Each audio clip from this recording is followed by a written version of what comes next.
subject on this morning's Open Up. We're going to be talking about UFOs, and with us are two authors, Mr. Don Elkins and Miss Carla Rueckert. And they have written this book, which is Secret of the UFO. And we're going to talk about just about everything we can about UFOs and latest developments, latest sightings. I think now, since we have movies like Close Encounters, and one of the networks is putting on a series about UFOs, that it's a timely subject, I guess. Now, you just came back from Mexico today, right? That's right. What was the purpose of that trip? Well, the purpose of the trip was actually medical research, a paranormal medical research. But as a secondary purpose, we did a little bit of investigating with respect to UFOs.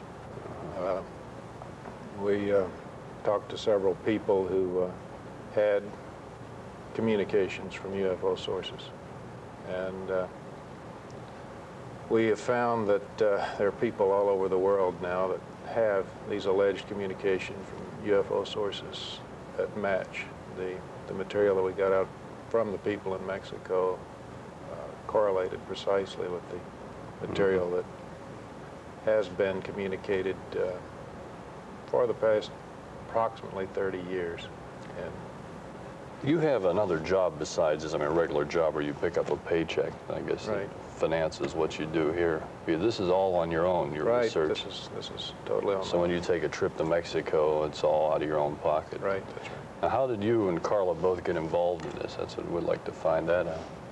Well, in 1962, when I was in college, Don was a professor, and he asked some selected students of his if we would like to try a little experiment.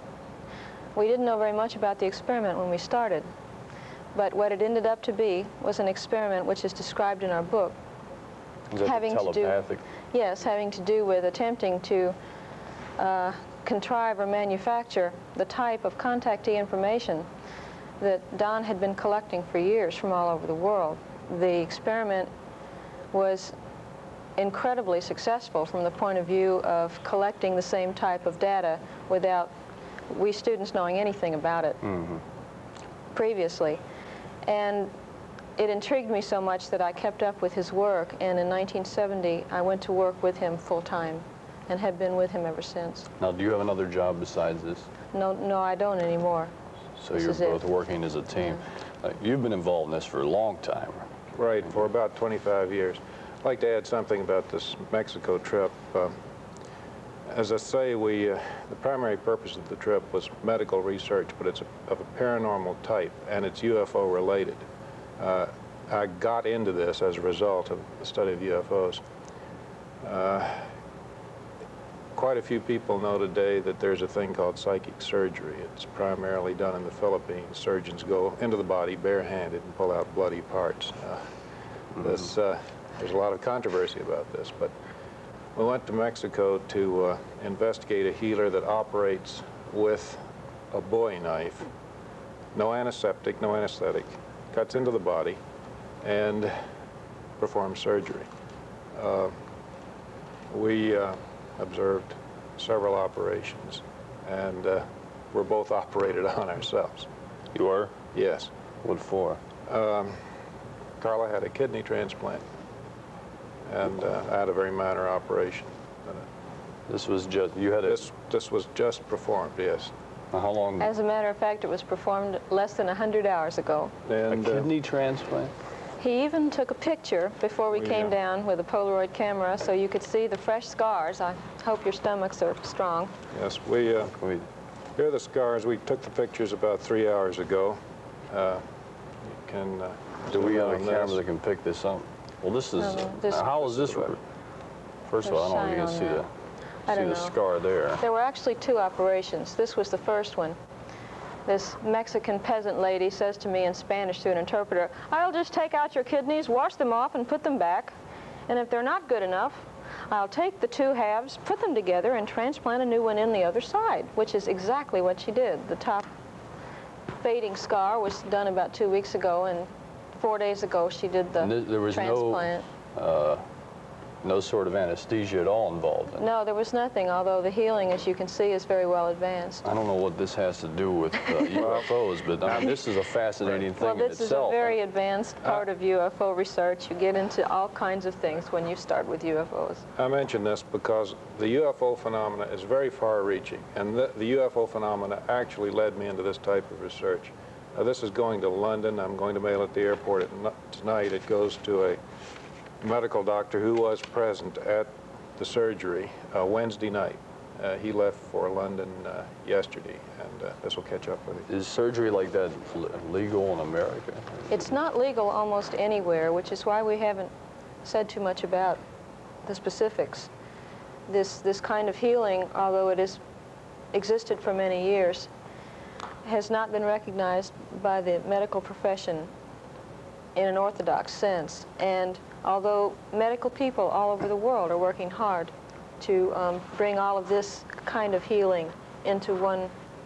Well, it's obvious if you had a kidney transplant, you must have had some major health problems. Oh yes, I've been on disability for a year with arthritis, and the arthritis came from kidney failure when I was 13.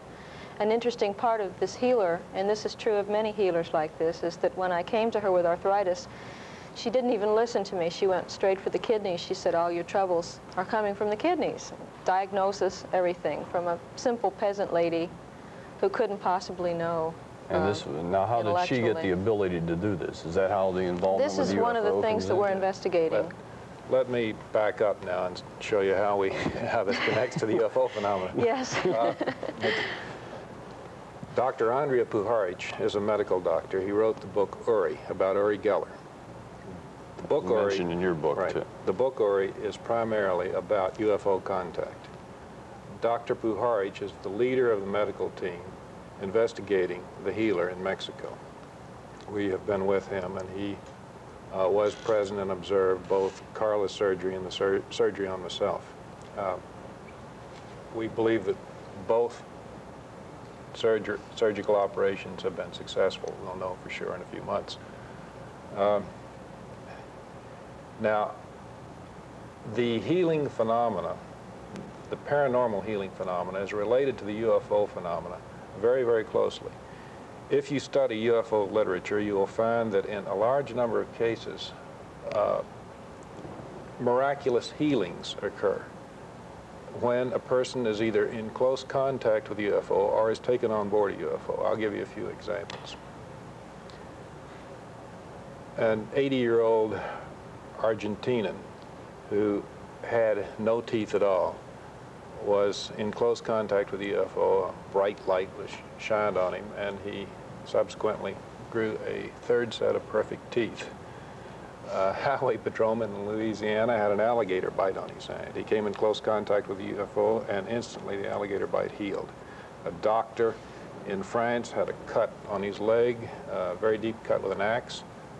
A bright light from UFO shined on his leg. Actually, it was over his entire body, but the leg healed instantly without a scar. A hunter in the West was taken on board a UFO, and after he returned from this alleged journey, he was examined in a hospital and found to have no tuberculosis scars, and he had very bad tuberculosis scars in the lungs prior to the encounter. This is repeated and repeated and repeated over and over again.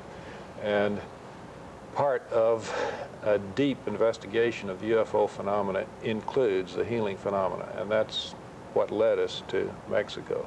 Now, how did this little peasant lady find out she had the ability to do this, or what's her story? This story is, all of these stories are fantastic, and it's so far out of the normal that it's very difficult to get into a total explanation until you have a large background. But to make a long story short, she claims to, well, let's say that when she is in the altered state of consciousness, a voice speaking through her claims to be Cuauhtemoc, son of Montezuma. And Cuauhtemoc is a discarnate entity that operates through the woman and takes over her body and actually does the surgery. Now, Dr. Puharic was allowed to pull the knife out of a patient. This just happened last week. And he grabbed the knife, and he has a very calibrated pull. He's practiced. And he pulled a half pound and nothing happened. Put on a pound and nothing happened. He got up to 10 pounds before the knife came out. He said it was like it was held in the body by a magnet. When she did the kidney transplant, she put the knife in the body, slit through the entire back, made a slit for the kidney, placed the kidney beside the knife blade, and the kidney was drawn into the body as if by a vacuum. Now, you were awake this whole time. I certainly was. What did you feel, Doreen? It hurt a lot, actually. It's not like psychic surgery, barehanded psychic surgery, where there's almost no pain. There seems to be a different process working here. We're still working on the theory, the process of it, and we'll have a lot more work to do, but there seems to be more of a blend of magnetic fields between what the Chinese might call the electrical body, or some people call the finer body or the astral body, and the physical body, so that the field is more joining the two, and things are actually happening in the physical body as well as the electrical body. That's probably why it hurts, probably why she uses a knife. Oh, where was this operation performed? In her home? Mexico. I know that, but I mean in her home, or? Yes. It was performed in her home. Yeah. Are there any government officials around at all that see this? There was, this is a ticklish subject. I can't really talk about this. There was a Moving right along. There was a government official present. There were 3 Mexican doctors, a doctor from London, and Andrea Pujarich from New York, who is a medical doctor. It is a fringe area of legality. A government official that was there as an American government? No. No. A Mexican government official, yes. I can't mention his name. You must understand that these things are well understood by many doctors who bring their patients to healers like this all over the world, and yet since the official picture is such that there are actually laws against practicing medicine without a license, you can't become too publicized and talk too much about it, or you will not only damage the healer, but cause him to go completely out of business. Weren't you really afraid to go through a thing like this? I would think it's a major operation, kidney transplant. And where did the kidney come from that you received? That's another cause for conjecture. We looked all over and couldn't find one through our normal medical sources. And then the healer simply had one, and Dr. Pujarich theorizes that she materializes them. Strange. We got to get to the phones. There are a lot of calls. Line 4, you're on Open Up. Well, that was just my question. Hello, line 4, you're on the air. Other kidney come from, but also I'd like to know if either one of these people have had any personal experiences with UFOs. I'm sorry, sir, we missed the first part of your question. Could you ask it again? Part of the question was, you had already asked that just before I got on the air about where the kidney came from, and that the second part of it was, have either one of these individuals actually had any personal contact with UFOs? Okay, thank you. I've personally seen 2 UFOs. I know a UFO when I see it. I don't count something that is not identified as an unidentified flying object as being a UFO. I've seen a lot of things I couldn't identify, but I've seen 2 UFOs that are definitely UFOs. I have performed an experiment with over 100 people in fabricating what I call telepathic contactees. A very large percentage of these people have seen UFOs shortly after going through a training program that we've developed. What exactly did you see when you saw a UFO? Well, I saw a white disk make a 45-degree turn at a very high velocity with a 0 radius. This is a UFO. We don't have any aircraft that make 0 radius turns. It was relatively close. I was flying myself at the time in the cockpit at approximately 33,000 feet.